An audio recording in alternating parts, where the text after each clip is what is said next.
खुलुमबाय स्टुडिअ दं आं राजीव बसुमतारी आरो बे समाव बिजेपिनि मावफुं सोद्रोमा रेव रेवा नार्जि हारि बिथांनि सायाव खेंफोरथि होदों एबा बाथ्रा दान्थि खालामदों बयजोंबो सिनायजानाय मुंदांखा फेस्ला फावखुंगुर फैलाजे बरगयारी बिथाङा आरो फैलाजे बरगयारी बिथाङा रेव रेवा नार्जारि बिथांसिम माखासे मानि बाथ्रा जाबसिनायखौ बे समाव नुनो मोननाय जादों। जुदि बिटिआरनि जा खामानि हाबा मावनो दङ आरो बिटिआर सरकारा जुदि बोरैबा फेलें जायोबा बेनि दायनिगिरिया रेव रेवायाबो जागोन। थामहिनबा बिटिआर सरकारा फेलें जायोब्ला रेव रेवा नार्जि हारियाबो बेनि दायनिगिरि जागोन होनना बुंदों। बे समाव फिन फोरमायबावदि आरो एबा नोंथांमोनखौ गोसोखांहोबावदि थांनाय उदांस्रि सान थामहिनबा 15 आगस्ट खालि उदांस्रि सान फालिनायाव बिजेपिनिफ्राय मोनसे जगदाननि हाबाफारि लादोंमोन आरो बे जगदान हाबाफारिनि गेजेराव आथिखालनि बिटिआरनि गाहाय मावफुं सोद्रोमा प्रमद बर' दैदेननाय बिटिआर सरकार लोगोसे प्रमद बर'नि जा दैदेननाय जा आसार खान्थि एबा जा खामानि मावबाय थादों बेखौ लानानै माखासे मानि सोंखारिदों। जेराव रेव रेवा नार्जि हारि बिथाङा दासिमबो बिटिआरनि सासे मावफुं सोद्रोमा एबा बिटिआरनि बिथाङाबो सासे दायित्व गोनां एबा बिबान गोनां सोद्रोमा आरो बै समावनो आथिखालनि बिटिआरनि गाहाय मावफुं सोद्रोमा प्रमद बर' बिथाङा बिटिआरनि खामानि मावनायाव एबा सरकारनि खामानि मावनायाव फेलें जादों होननानै बाथ्रा बुंदों आरो माखासे स्किमफोरखौ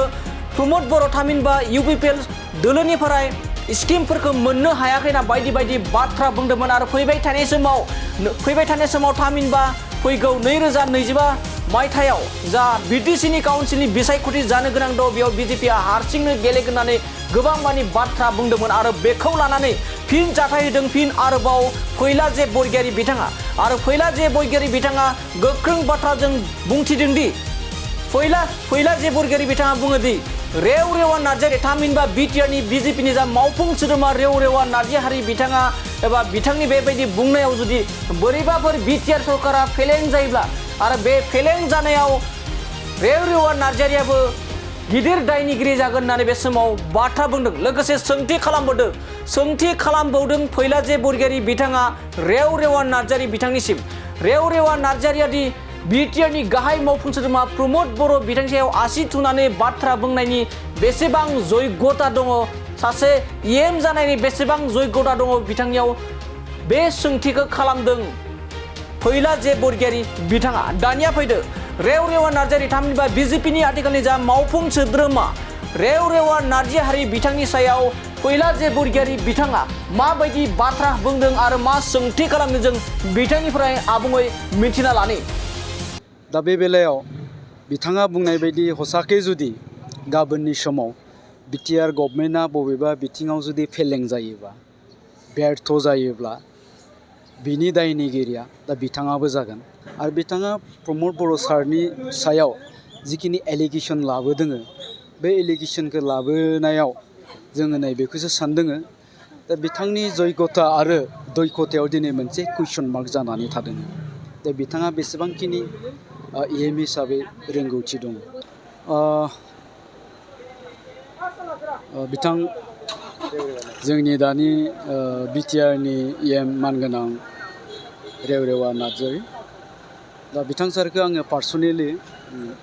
खोब मोजां मोनो आरो मानबो होयो आरो बिथाङाबो आंखौ मोजां मोनो अनो। दा जियानो जा गोलाव सम बिथाङा जोंनि जातीय संगठनाव थानानै माहारियारि आफादाव थानानै बर' हारि आरो समाजनि थाखाय गोबां खामानि मावबोबाय थादों। हारियाव आरो समाजाव बिथाङा गोबां बिहोमा होदों। बिथांनि बे बिहोमाखौ बे कन्ट्रिबिउसनखौ जोङो रावबो बावनो हाया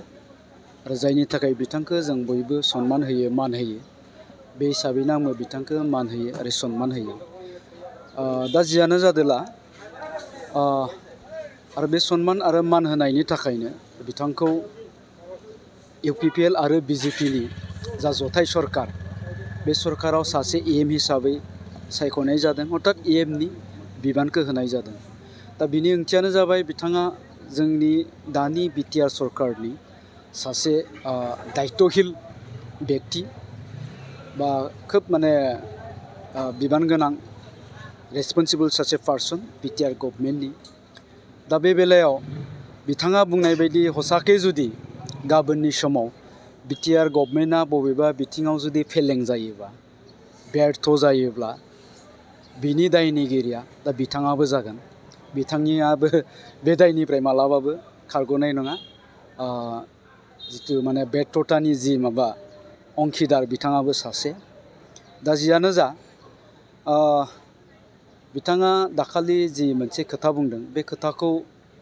मोजाङै साननानै नायोब्ला आं नैबेखौसो बुंनो नागिरदों थारैनो बिथाङा सासे एम हिसाबै गाव फेलें जादों नामा एमनि खामानि मावनायाव सासे मन्थ्रिनि बिबान लानानै बिथाङा जिखिनि खामानि मावनांगौ बेखौ मावफुंनो हायाखै नामा आरो जायनि थाखाय बे दायनिफ्राय बारग'नांगौनि थाखाय बिथाङा गुबुननो दायखौ जाबसिनदों नामा बे मोनसे सोंथिया सिखारो मानोना बिथाङा सासे बिबान गोनां सासे एम हिसाबै सरकाराव थानानै बेखिनि जि खोथा बुंबाय बे खोथाया मालाबाबो गनायजाथाव नङा आरो बिथाङा प्रमद बर' सारनि सायाव जिखिनि एलिगेसन लाबोदों बे एलिगेसनखौ लाबोनायाव जोङो नैबेखौसो सानदों दा बिथांनि जयगथा आरो दयगथायाव दिनै मोनसे कुइसन मार्क जानानै थादों दा बिथाङा बेसेबांखिनि एम हिसाबै रोंगौथि दं दा जियानो जा जोङो नैबेखौनो बुंगोन बिथाङा जिहेतु सासे दायित्व गोनां must responsible person of BTR government बे हिसाबै बिथांनि खुगानिफ्राय बेखिनि खोथा ओंखारनाया जोंनि बयनिबो थाखाय दुर्भाग्यजनक आरो दहाय आं सिगाङाव बुंनाय बायदिनो गमामायै जुदि गाबोन बिटिआर गभर्नमेन्टआ बेबायदि फेलें जायोब्ला बिथाङाबो बे फेलें जानायनि सासे दायनिगिरि जागोन बिथाङाबो बेनि दायनिफ्राय मालाबाबो खारग'नो हानाय नङा